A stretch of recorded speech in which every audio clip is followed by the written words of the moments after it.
Kính chào quý vị và các bạn. Bên cạnh chúng tôi là anh Huỳnh Anh Tú, là một cựu tù nhân lương tâm. Đằng sau là cái căn nhà của anh vừa mới được dựng lên và được làm phép.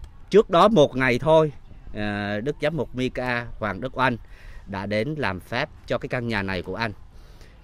Đây là căn nhà của vợ chồng anh Tú và chị Nghiên, là những cựu tù nhân lương tâm. Họ đã dùng bao nhiêu cố gắng chắc chiêu dành dụm, vay mượn những anh em và họ hàng của mình, những thân hữu của mình, mới có thể mua được một mảnh đất từ một chủ đất và dựng lên một căn nhà này để làm mái ấm cho gia đình của họ. Nhưng ngày hôm qua, trước sự cưỡng chiếm một cách tàn bạo của nhà cầm quyền, thì bây giờ chỉ còn là một đống đổ nát. Trước hết bây giờ hỏi anh Tú, cảm xúc của anh lúc này như thế nào? Thật sự là cái cảm xúc tôi bây giờ rất là khó tả. Tôi nói về cái độc ác và thâm độc của nhà cầm quyền cộng sản, không cái giấy mực nào mà diễn tả hết. Thật sự là tài sản hay của cải mất mát, dĩ nhiên tôi rất là xót, và nhìn xung quanh tất cả mọi người cũng như tôi, đôi lúc mình có một cái gì mình kìm nén cái nỗi xót nhất. Nhưng mà thật lòng là tôi con cái thôi. Hôm qua những cái hình ảnh của anh và chị Nghiên đưa lên trên trang Facebook cá nhân, cái hình ảnh mà anh tìm lại những cái đồ chơi của bé Tôm đó, những cái hình ảnh đó có lẽ là ai còn một cái lương tâm mà xem thì ai không khỏi xúc động hết.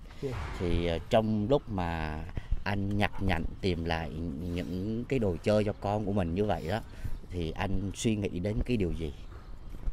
Tôi suy nghĩ là dạ thời đi vô tội, và vợ chồng tôi cũng đâu có tội tình gì. Nếu mà họ có oán giận hay như thế nào đó đối với vợ chồng tôi đó, thì cũng phải nghĩ những đứa trẻ, không phải riêng con tôi, mà cũng tất cả những hình ảnh trẻ con dân ngoan như tôi đã chứng kiến, như đứa trẻ Tài đi theo mẹ đi thư kiện, thì như thế nào như thì nhân quyền, thì Đảng Cộng sản hay nói là nhân quyền, mà tại sao những cái quyền trẻ em nhất định nó phải có một hạnh phúc nhất định chứ. Bây giờ điển hình như là vừa rồi tôi cũng cảm nhận nhất là con của cô Quỳnh Trọng Vi, bữa nay cái vấn nạn này đã đến con với tôi thấy là đau xót lắm thưa cha. Với cái tuổi đời của anh hiện nay cũng khá là lớn và rất là nhiều năm, 14 năm anh ở trong tù, rồi 9 năm anh phải lưu vong ở bên nước ngoài trước khi trở về Việt Nam. Trong cái khoảng thời gian dài ở chốn lao tù, cũng như cái tuổi đời của mình không còn trẻ nữa, mà mình chỉ còn một đứa con thơ như vậy, thì anh có ước mơ gì cái tương lai của ngày mai này không?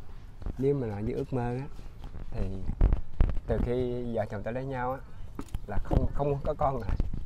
Tại vì cha tù, mẹ tù, và bên cạnh đó là nhà cầm quyền cái liên tục khủng bố, nay ở nơi này mai ở nơi kia cũng không được. Thì cuối cùng tôi chọn được cái đất vườn rau này.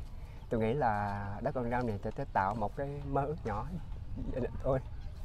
Sau đó Chúa cho chúng anh chúng tôi mình được con, thì ước mơ của tôi là sẽ có căn nhà đây. Bây giờ bây giờ nó không còn gì hết, thì hỏi cha đó, ước mơ giờ không những hai vợ chồng con mà luôn bé Tôm mà mùa bịch hết. Thì hôm nay tôi nói để kêu gọi nhà cầm quyền hãy dừng tay lại với tất cả những người như hoàn cảnh vợ chồng chúng tôi, đứa trẻ như thế nào. Rồi, cảm ơn anh. Anh liên tục nấc nghẹn, xúc động, bởi vì cái nỗi đau quá lớn. Bao nhiêu sự dành dụm để có được một cái căn nhà mái ấm hạnh phúc này, để là nơi nuôi nấng bé Tôm, nhưng mà bây giờ đã là tan hoang. Một lần nữa cho thấy một cái sự gọi là tà trị, đúng là tà trị của nhà cầm quyền, và đặc biệt là họ luôn luôn tấn công trên những người tù nhân lương tâm. Rồi hôm qua chúng ta thấy những hình ảnh của các ông thương phế binh Việt Nam Cộng Hòa, họ chưa bao giờ có một cái sự hòa hợp hòa giải, cũng như chưa bao giờ mở ra một cái bước đường sống đặc biệt cho các anh chị em tù nhân lương tâm. Ước mong con đường đấu tranh phía trước của những người đấu tranh dân chủ trong một nền đất nước Việt Nam thực sự là dân chủ, thái bình và thịnh vượng còn rất là nhiều khó khăn. Xin cộng đồng quan tâm và hỗ trợ cho tất cả những anh chị em đấu tranh dân chủ là những tù nhân lương tâm như vợ chồng của anh Tú và chị Nghiêm. Xin cảm ơn quý vị. Xin cảm ơn. Dạ, còn cảm ơn cha.